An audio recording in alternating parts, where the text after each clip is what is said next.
Okay, so welcome to Social Media Fridays. Each week we meet to wind down and talk about the week that was, the past 7 days in the exciting world of social media, and it's been an interesting week. Actually, I don't think we loaded all of the opportunities that we have this week. We've got 5 items to cover on the Social Media Fridays community. But I'm sure we'll think of the other things that happened this week and bring them up as we go. With us today we have Masataki Wasa, the webmaster of Wimbledon. Masataki runs a site in the UK. It is wasaweb.net. He's also a Google top contributor on the AdSense forum and also on the Google Plus Help community. Tony McCreath is Adelaide's leading SEO. He runs a website in Adelaide, and it's called websiteadvantage.com.au. All right, our first question today is, or our first item today, posted on the Social Media Fridays community, is titled "Watch Time Now Impacts Facebook Newsfeed Video Rankings." Now, I haven't got a clue about this, but I think Tony McCreath might. Yeah, I had a read up on it, and as far as I understand, Facebook is now tracking what videos you watch and for how long, and that will influence whether you see more videos or not. So I think it's a baby step into using videos to understand people, and it looks like the first step is if you like videos, you'll see more of them. If you don't like videos, you'll see less. An interesting step from Facebook on trying to improve your experience. Yeah. Masataki, do you have anything to add on this one? Nope. Me neither. I'm glad you're up with this one, Tony. All right. He's been watching the tennis, hasn't he?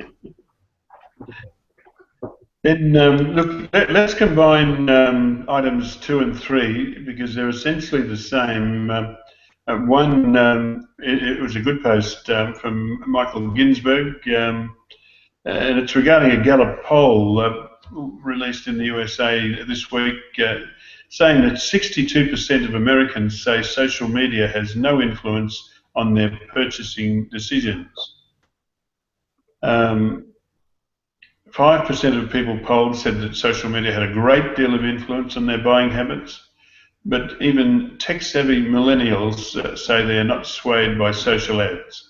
48% of respondents in that segment say that social media doesn't influence their purchasing decisions.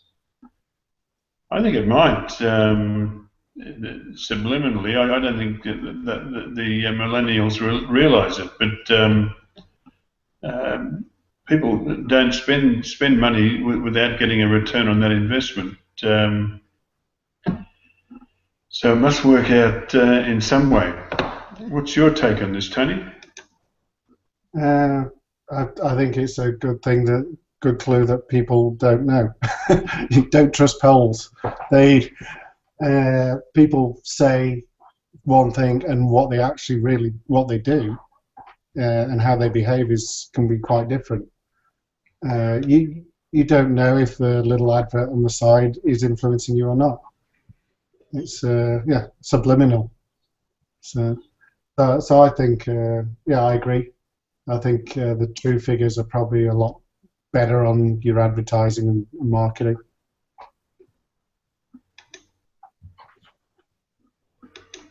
Yeah. Masataki?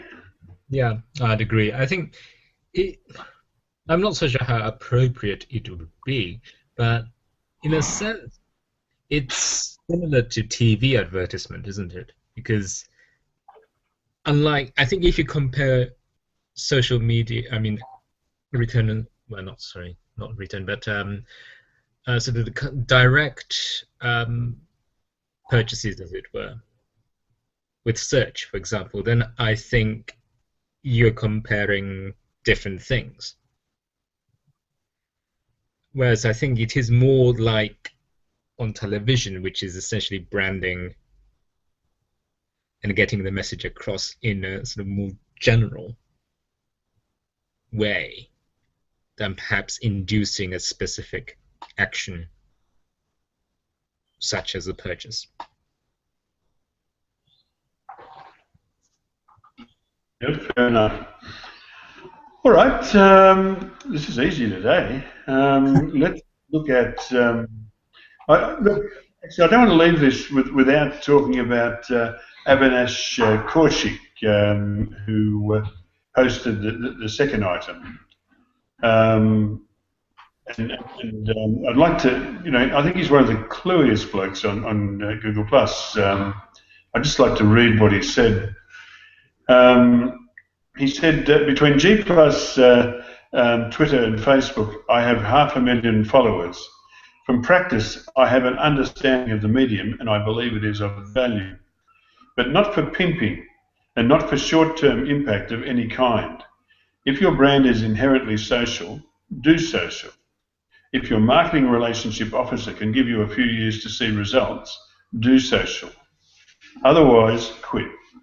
Or flush the social media ads you buy down the loo. It will go round and round, and it's kind of fun to see. The sad thing is that there is little that will change. The most prominent button you will see on your Facebook page is Promote Page to earn likes. Facebook knows that most executives just want to see that number go up and will be happy, even if that by itself delivers close to zero or even negative results. People like short-term impact, but you are smart. If you are a social media marketer, seek companies that will invest in social because the brand is social or can evolve to be, and will measure your success over the long term. Geez, he's just a brilliant thinker, Avinash. Have you come across him, Tony? Yeah, in fact, I posted via his comment because I thought that was more important than the actual the survey thing. Is his take on it? Yeah, stuff. All right, Matsutake, did you want to make a comment on that? No, except to say I agree. All right, here's another one from Tony regarding teens on Facebook. I'm not an expert on teens on Facebook, so I'll probably have to hand over to you, Tony. No, I'm not an expert, but it is it's come up a lot about are the kids moving away from Facebook or not, and this survey supposedly says they're not moving away. And my comment on there was like, it doesn't really show that. If anything, it might show that teens are doing more on different platforms. They're not necessarily leaving Facebook. So, but it's an interesting subject. Are teens running away? I've got a friend who's a mum, and her kid has gone to Twitter so that she can't monitor her, which obviously is kind of stupid because Twitter's public. All she has to know is the handle, and she can see most of what's going on. But what do you think? Do you think they are leaving Facebook or not? Well, to measure it, first of all, they've got to care enough to close their account. It could just be that they have a Facebook account. I mean, just on Google Plus, if you dig a little under the surface, you'll find that lots and lots and lots of Google Plus's users are inactive accounts. So yeah, I'd say it's something that can't be measured by statistics because that they won't bother. I mean, if they really don't care about Facebook, they just leave the account and just won't visit again. So active accounts would be a good measure rather than just account. But this, I think, is I think they asked 1,000 teenagers or something like that. And again, the problem with that is they probably won't say the truth. They'll say what's cool and fashionable, and so probably the trendy stuff will be artificially hyped up and things like that. Well, I mean, the thing is, the kids would go to Facebook because their mum was on MySpace, but now that all the mums and the grandmums are on Facebook, it's just not going to be cool for kids to be there. And very difficult for them to say to their parents, "No, I don't want you to be part of my feed."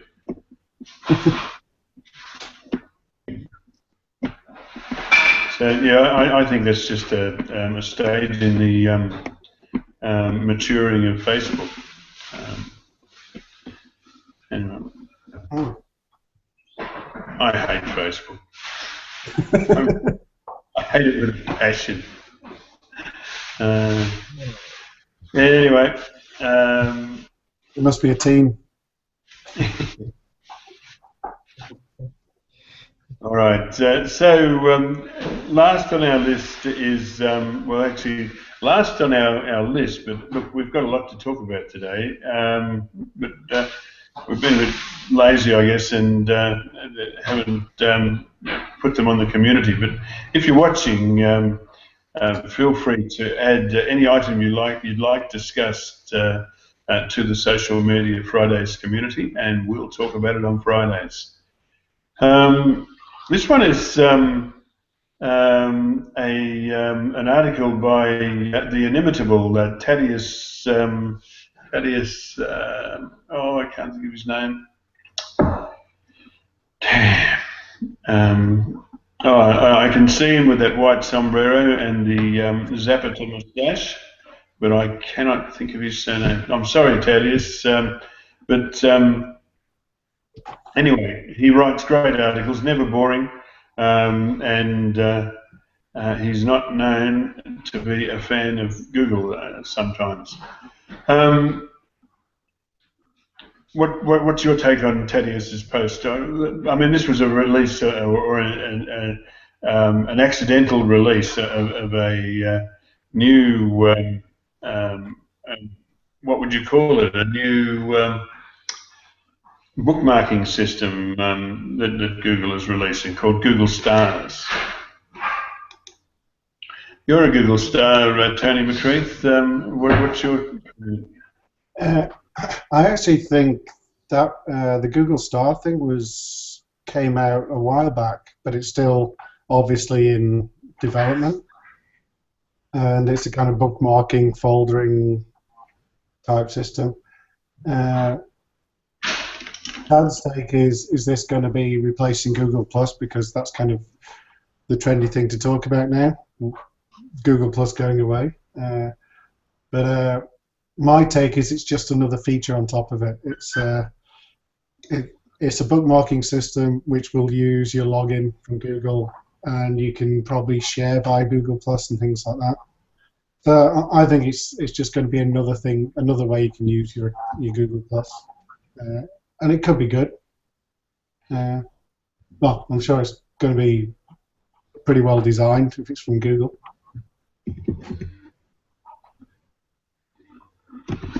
Right. Well, I don't agree with Thaddeus's take that it's going to. I mean, it even looks like something that might replace Google Plus. By the way, I was encouraged to read Larry Page's interview in was it the New York Times, talking positively about Google Plus. What did he say? I didn't see that. He said Google Plus has an excited. I don't know about excited. I don't think I've been excited since the 50s. But we've got an excited group of users, and Google Plus is very much part of Google going forward. By the way, I'm just about to invite Matt Storms and Sash Meyer, who are at Google I/O, and we might trick them into joining us. I don't know. I'll find you a link to that article. Just one sec. Feel free to talk amongst yourselves. Is Google I/O anything of interest, especially with social media? Not really. It's a developers conference, so but you never know what there might be things for developers that may influence social media. Yeah. Seems like the opening thing was a lot about Android and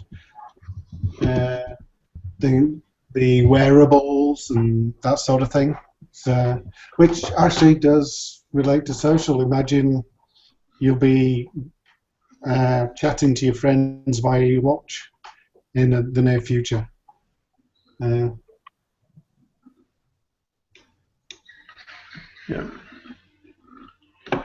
Here's the article.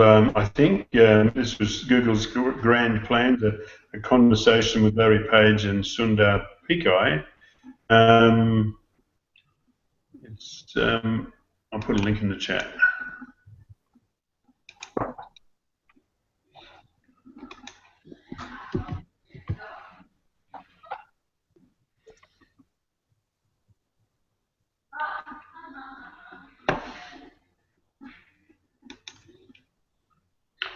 The other thing that we must talk about today is John Mueller's post regarding the removal of authorship, profile pictures, and follow accounts from the Google search engine results pages. Yeah. All that effort and it's gone. Well, I don't see it as a real problem. Like, it's the picture. Well, I mean, I'm not the most attractive bloke in the world, and I'm not blonde, and I'm not a beach babe. So I don't see that having a picture is necessarily an advantage. The other thing is that particularly with people with low follower counts, some followers, some people have follower accounts in the millions, and so like say the WSEO questions profile only has 2,000 followers, so it appears minuscule, and then people might make a value judgment on the numbers of followers in the SERP if they're evaluating whether to click one link or the other. So by retaining the byline, I think that can become or that might become an indicator of quality to somebody using a search. They'll come to learn that somebody with a byline has taken the trouble to show that they're not a spammer, they're not, that they are producing articles. And also Google will continue to use that and may eventually use it they'll certainly continue to use it with in-depth articles, which are a segment in a search engine results page, but that they may well eventually begin to use it to judge the difference between two articles. So all in all, I don't see the problem. I haven't had a profile picture on my results for months since they brought in that algorithm to filter out those that had pushed the envelope too far. And when I was excluded, I didn't bother to change it because some of those links were there before there was no authorship. So, the main one is the links on the home page. I was always linking, so I don't see why I should stop. Yeah, I think it's too much of an extreme advantage to have it with the picture. So yeah, in reality, I think it's good it's gone because it balances things out a bit better. And actually, I'm just looking at one search result, which is a local one for my industry. And Jim, you'll know David Koch. Nobody else will, but he's a local celebrity, Australian celebrity. And basically, there's an SEO company that he's got shares in that's taking advantage of his name and showing up at the top of the search results with his face. And it's an unfair bias. He's not really an author for them. But they have got a celebrity showing up. So when this disappears, it's a bit more of a balanced and fair world. And Google's they've been playing with this for a long time, tweaking it, having them disappear, show, and they must have got all the data they decided that for the users it's better they're just not there. Yeah. There's a lot of angst. I tell you what, did anybody follow that thread of John Mueller's when he made that announcement? The conversation, the chatter from it. Yeah. I followed some, but obviously it went viral in a lot of directions. Yeah. Look, I think the top contributors that got into there, I mean, I think they just fanned the flames. I don't think they're any use at all.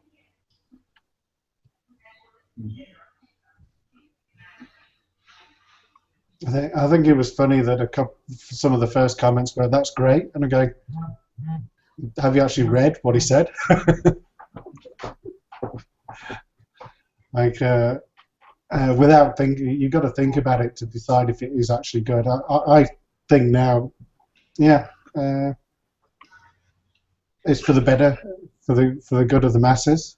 But I wouldn't have instantly gone, "Oh, great, you've just taken a feature away from us and a job from us." For doing the SEO work, that was one of the number one things you'd do, is make sure your clients got their authorship up and running. Well, it certainly suits a fat old bloke like me. I'm happy not having my photo in the search as long as everybody else doesn't have one. I'm not sure how many followers I've got. I think it's about 16K or something. But it seems a huge number to me. But if you're stuck between somebody with 100,000 and another one with 500,000, you look fairly emasculated and unlikely to get the click. So just having the byline, I think that byline will eventually become a measure of quality that users will recognise. So yeah, to me, I think it's wonderful. I think it's a great thing. Yeah, I'm going towards it.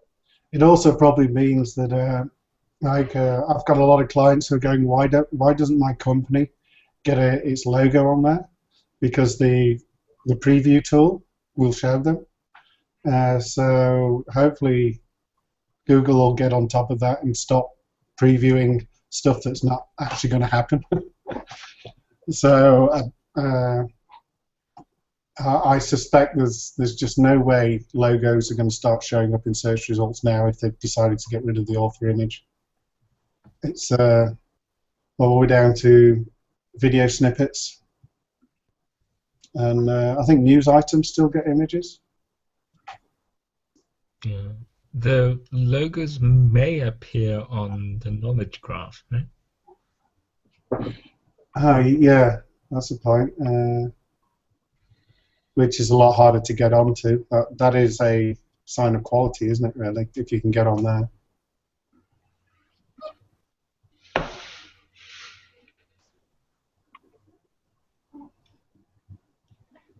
I think I'm on the knowledge graph, but it's some other bloke.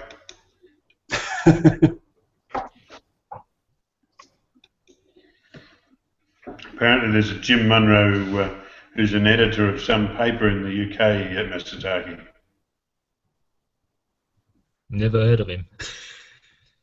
Hmm. Oh, that's interesting. I just Googled my business name, and I'm actually seeing my logo, but it's because I'm not anonymous, and it's showing up my Google Plus page. So not as a local listing, but just the Google Plus page. I wonder what it's like if I go anonymous.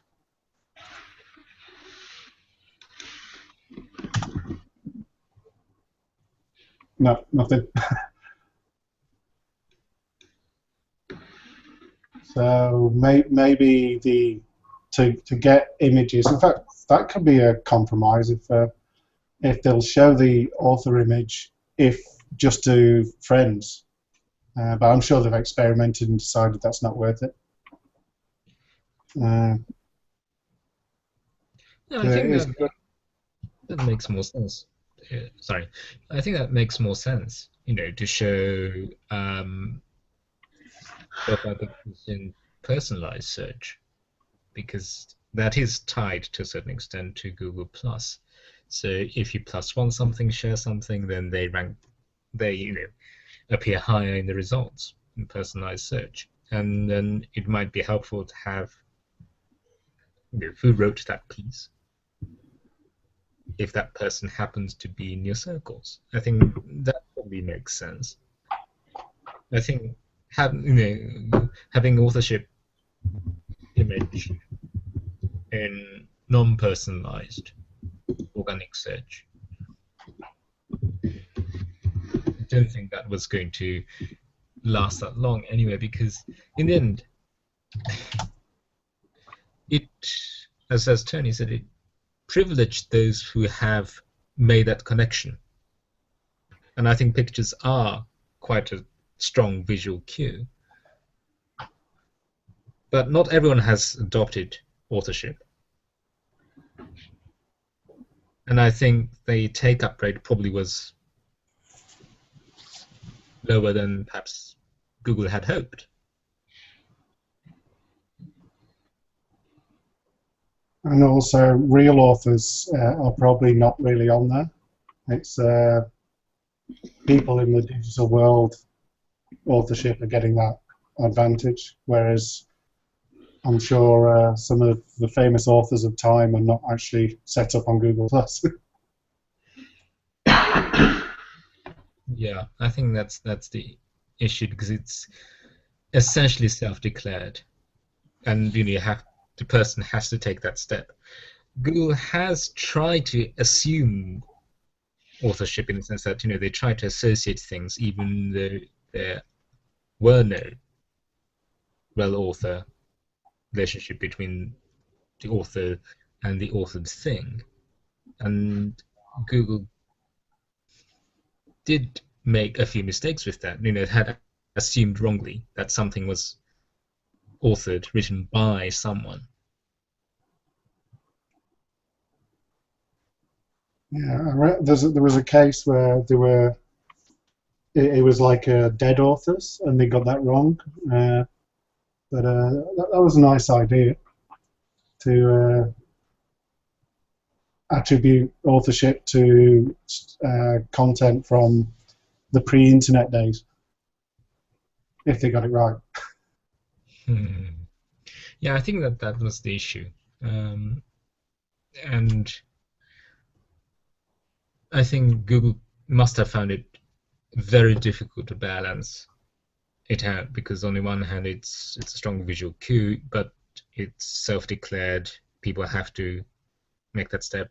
If Google assumes things and misattributes things, then that's confusing. That doesn't do anyone any service. So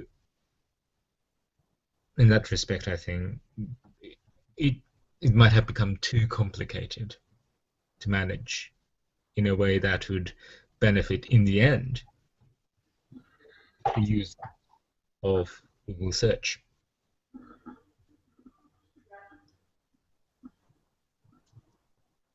Hmm.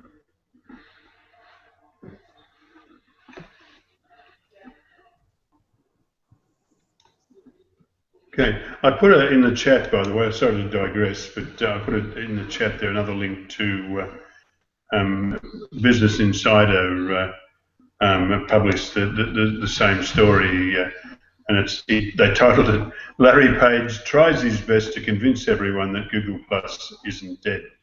I think it was very telling that that Google Plus was hardly mentioned at Google I/O, and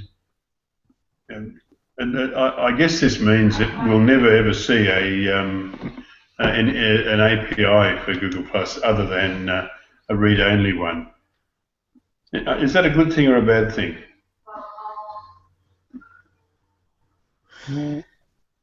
I'd like one, like if you're using stuff like Swarm, Foursquare, apps like that cannot automatically share for you with Google Plus. You can Facebook it, tweet it, but you can't Google Plus it. So they're kind of missing out on an opportunity there. On the other side of it is they're probably protecting themselves from spam. But you give someone a gun, there's always going to be a few people who are going to go crazy. Mm. Well, yeah. I'm if you can do it to Facebook and Twitter, so it makes sense just to position yourself on Google Plus and publish out from there, doesn't it?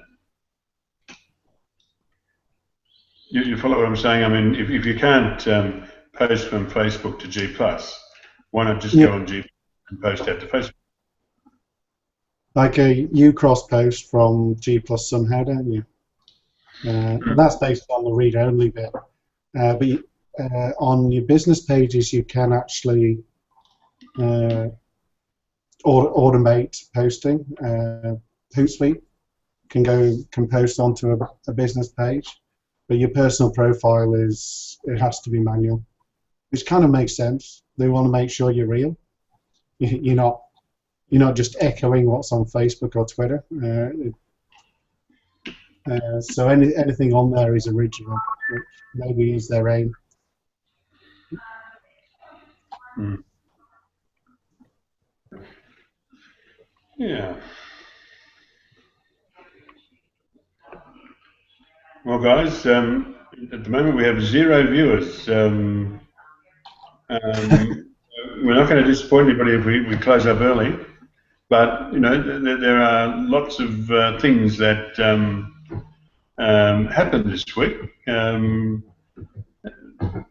Unfortunately, none of them spring to mind right now.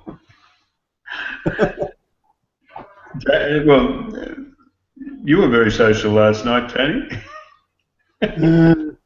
So they say. Actually, something interesting is I just Googled my name, and in the personalized results, I can see my own private messages on Google+. So, which could be an interesting is you don't actually need to go into Google+ to see what's going on there. It's private stuff. You've got you can see friends stuff come up, and it's another way that they're slowly sneaking the social aspect of it into your everyday actions, which is searching on Google. Yeah, it does. All right, it does confuse some people in that. Why is this turning up on Google? Because some people don't realize that they're looking at personalized result. They think it's sort of normal Google results that everyone else sees. So when their private stuff comes up in search results, especially in images, then some people do get rather agitated, shall we say? Worried. Why is this showing? It's meant to be private. Why is this, turning up on Google, and why can everyone else see it? So that's going to be interesting. But I think the broader point is isn't it precisely that, in that how much of the search market is the personalized search going to cannibalize?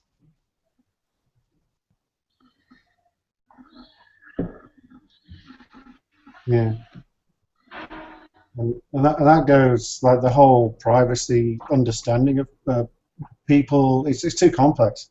Uh, I've got friends who don't understand on Facebook what they do and what is public and what they do which is private. So you have problems like people can see who you're friends with. So if you start being friends with or following dodgy people, your friends, your friends' children can see what you're up to, and people don't quite understand that, and the fact that, well, literally anything you do online, in one way or another, can be found out. Do you foresee that being a problem for you, Tony? For me, well, I can disassociate from you at any point.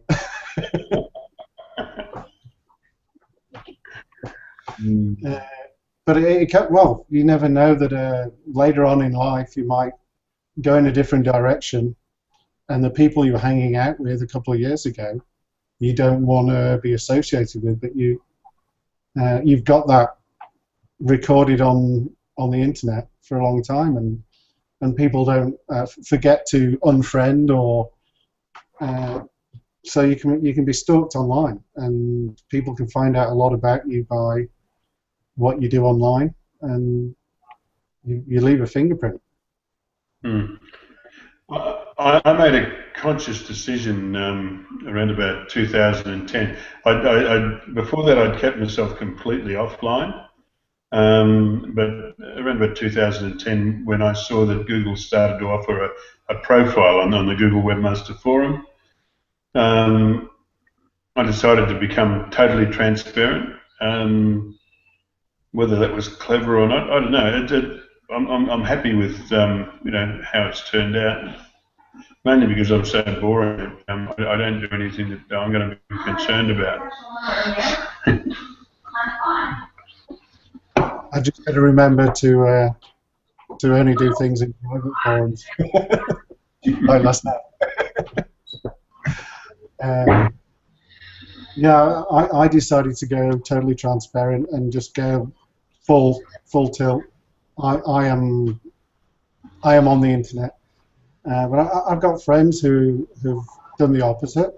Most of the time, it's more of a offline problem. I think real stalkers or just having problems with,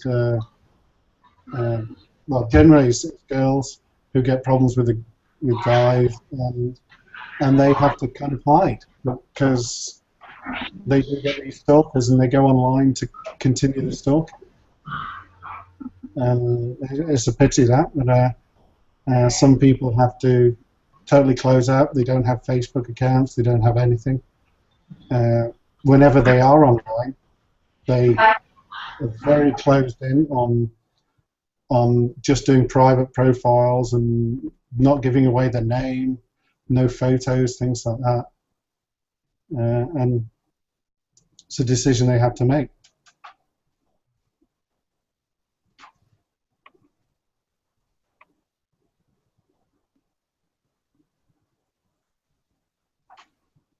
Anything exciting happening in your world this week, Masataki? Oh, Wimbledon. It's a bit cloudy at the moment. Might rain today. So. Have you seen any games yet? No, not this year.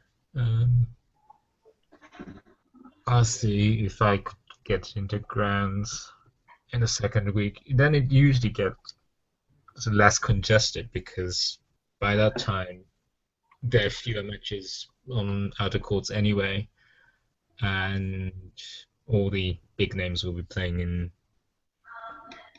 the show courts. So it's relatively speaking easier to get in. The queue is shorter. I'm not. I queued up overnight once, and that's once is enough, really. Overnight. Yeah.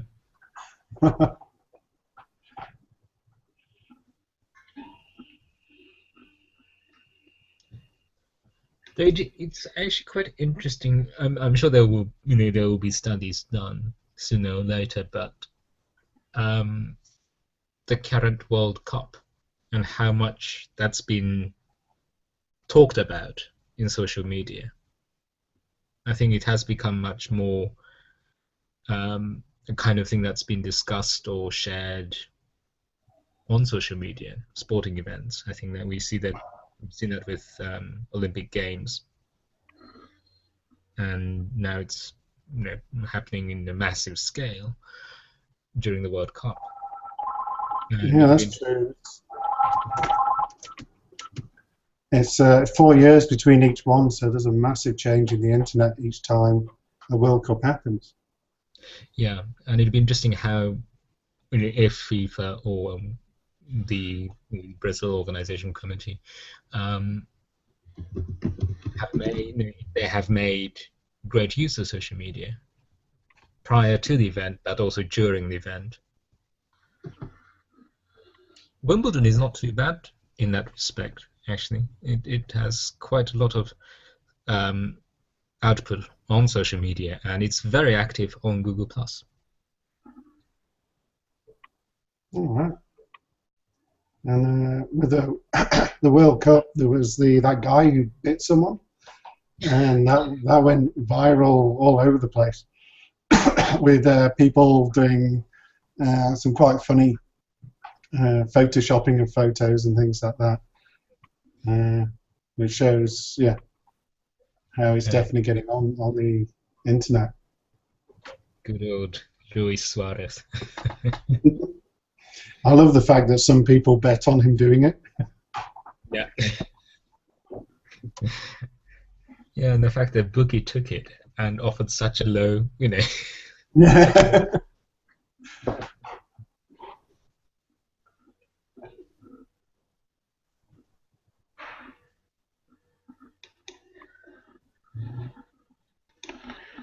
And we ran out of puff, guys? I think so. Right. Look, if you're watching this at a later time, thank you for watching. It's the support of viewers like you, if you do exist, makes what we do worthwhile. We'll be back next Friday to discuss what happened this week in social media. Thank you very much.